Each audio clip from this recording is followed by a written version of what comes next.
Hello everyone, welcome to simple food and recipe. मैं रानी लता आज बनाने जा रही हूँ आटे के बिस्किट। ये बिस्किट काफ़ी क्रिस्पी और टेस्टी बनते हैं। तो आटे के बिस्किट बनाने के लिए मैं ले रही हूँ 1 कटोरी आटा। आटे को मैं छान रही हूँ एक परात में।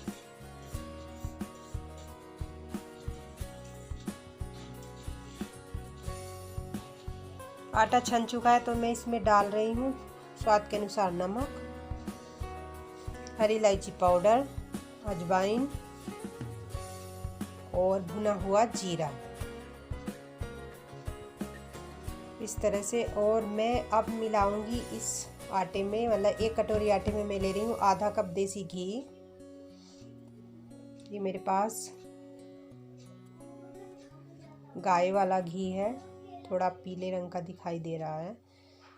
तो इस तरह से इन सारी चीज़ों के साथ मैं हल्का हल्का घी डालती जाऊंगी आटे में और मिलाती जाऊंगी।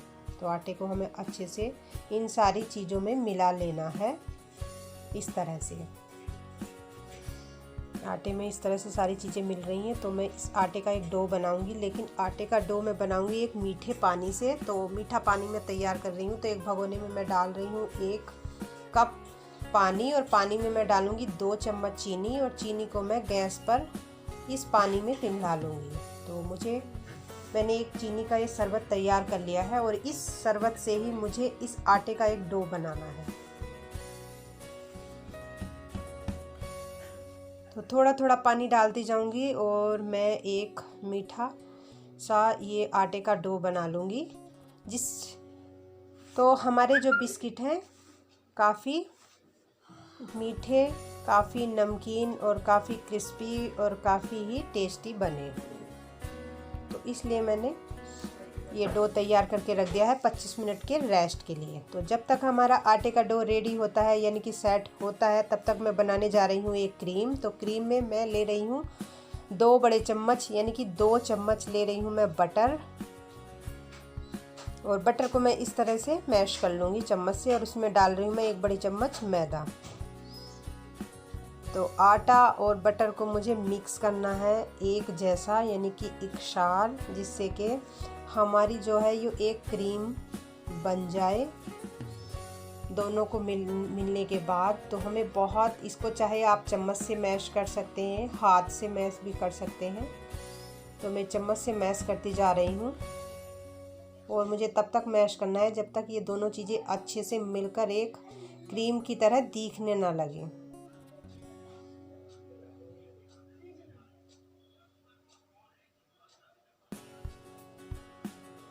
तो आप देख सकते हैं बटर और मैदा को मैंने अच्छे से मैश करके एक क्रीम की तरह बना लिया है।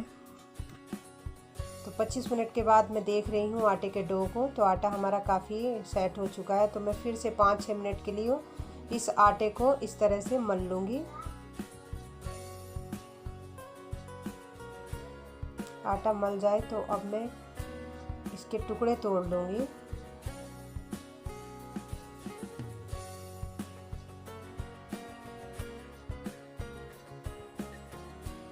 तो 7-8 टुकड़े मैंने इस आटे के डो के तोड़ लिए हैं। और अब मैं बनाने जा रही हूँ इन टुकड़ों की 8 रोटियाँ। तो मैं इनकी लोई बना लूँगी एक सार, और लोई बनाने के बाद मैं इस तरह से रोटी बेल लूँगी। तो इस तरह से मैंने 7-8 रोटी बेल ली हैं। और अब मैं एक रोटी रख रही हूँ, और इस रोटी के ऊपर मैं जो मैंने क्रीम बनाई थी उसको लगा रही हूँ।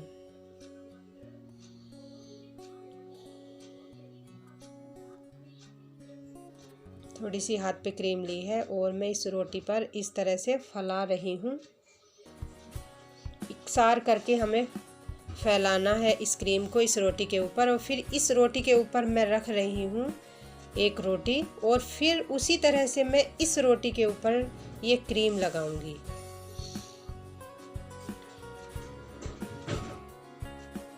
फिर मैं ऊपर से उस क्रीम के ऊपर ऐसे रोटी रख दूंगी।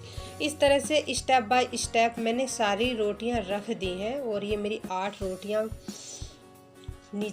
मतलब स्टेप बाय स्टेप रखी गई हैं। तो फिर से जब ये 8 रोटियां रखी गई हैं, तो मैं फिर से इनको इस तरह से बेल रही हूँ और बेलने के बाद अब मैं इसके ऊपर से फिर से ये क्रीम लगा रही हूँ। और क्रीम लगाने के बाद मैं इस तरह से इन 8 रोटियों को ऐसे फोल्ड कर रही हूँ।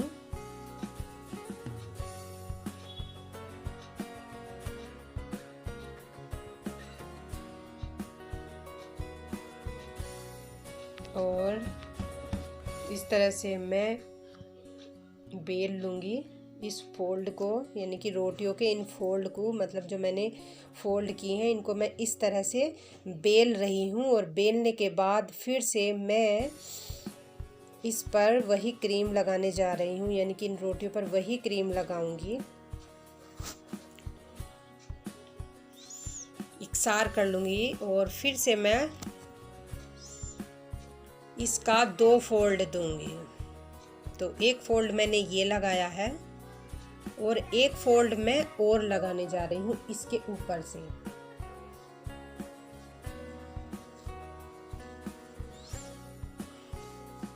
इस तरह से मैंने सेट कर लिए हैं ये क्रीम लगा करके।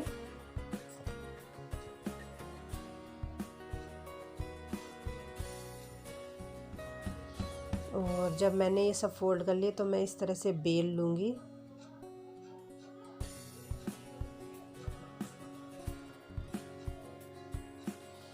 और बेलने के बाद फिर मैं इसका एक फोल्ड और लगाऊंगी। तो मैं इसके ऊपर लगा रही हूँ वही क्रीम, और क्रीम को मैंने अच्छे से इकसार करके लगाया है। इकसार करके ही आप सभी को लगाना है। और फिर मैं इस तरह से फोल्ड लगा रही हूँ। और जो हमने क्रीम बनाई है उसको हमें उस तरह से लगाना है, ज़्यादा नहीं लगाना है, नहीं तो वो जब हम इसको बेलेंगे या बिस्किट बनाएंगे तो वो फैल ना जाए या फिर इधर उधर से ना निकल जाए। तो इस तरह से मैंने फिर फोल्ड दे दिया है। फोल्ड देने के बाद अब मुझे वो क्रीम नहीं लगानी है और मैं इसको एक फोल्ड दे दूंगी।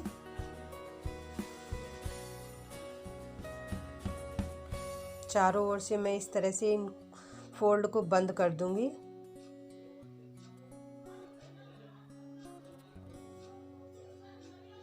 और फोल्ड करने के बाद अच्छे से सेट कर दूंगी।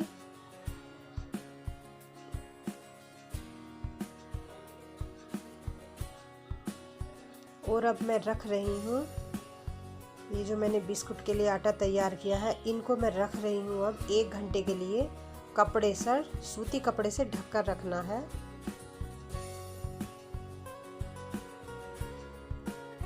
तो 1 घंटा हो चुका है, मैं कपड़ा निकालने जा रही हूँ। तो अब हमें इसको मलना है, मलना नहीं है, मतलब हमको इसको बेलना है इस तरह से।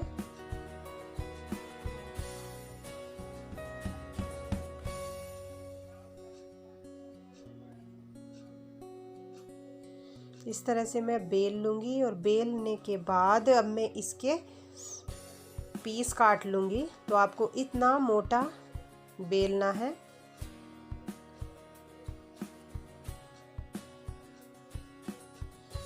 तो मैंने सेट कर लिया है, इस आटे को अच्छे से बेल लिया है। तो अब मैं जा रही हूँ बिस्किट काटने के लिए।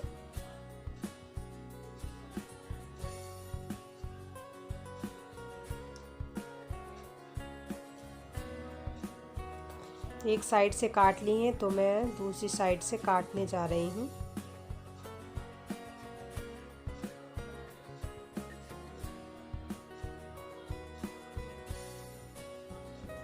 इस तरह से मैंने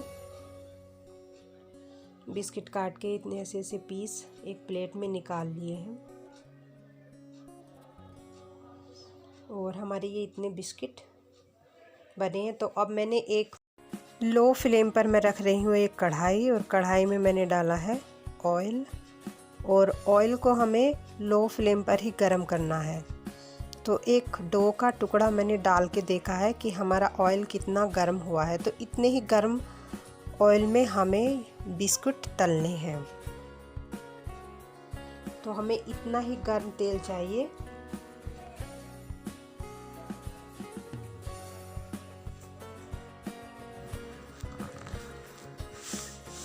डाल रही हूँ मैं बिस्किट के पीस, जो बिस्किट हम बनाने जा रहे हैं, और आटे के जो पीस काटे हैं मैंने। तो बिस्कुटों को मैं तल रही हूँ हल्के गर्म ऑयल में, और हमें लो फ्लेम पर ही इन बिस्कुटों को तलना है, जिससे कि हमारे बिस्कुट काफ़ी क्रिस्पी बने। और धीरे धीरे हमें इनको बदलते रहना है।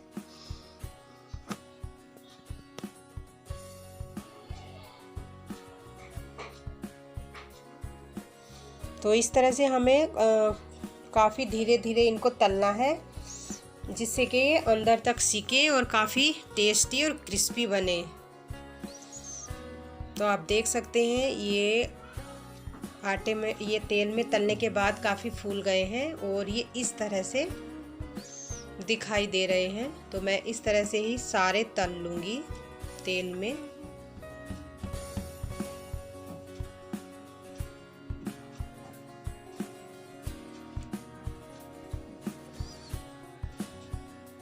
तो मैं और दूसरे तेल में तलने जा रही हूँ। तो इस तरह से वे भी, तो मुझे अलटते पलटते रहना है और बिल्कुल लो फ्लेम पर ही हमें इनको तलना है, जिससे कि हमारे जो ये बिस्कुट है वे अंदर तक सिकें और ये क्रिस्पी भी बने। जो हमने इनमें क्रीम की लेयर डाली है वो दिखाई दे। तो इस तरह से मैंने सारे बिस्कुट तेल में तल लिए हैं और आप देख सकते हैं ये बिस्कुट इस तरह से दिखाई दे रहे हैं और काफ़ी अंदर तक सिक गए हैं। ये खाने में बहुत ही टेस्टी लगते हैं, नमकीन और थोड़े मीठे। आप इस तरह से बनाइए और कमेंट बॉक्स में लिखिए कि आपको आटे के ये बिस्कुट कैसे लगे। तो उम्मीद करती हूँ कि आपको आटे के बिस्कुट पसंद आए होंगे। तो लाइक कीजिए, शेयर कीजिए और मेरे चैनल को प्लीज़ सब्सक्राइब करना बिल्कुल ना भूलें। मिलती हूँ एक न्यू रेसिपी के साथ। रखिए अपना ढेर सारा ख्याल। तब तक के लिए बाय बाय।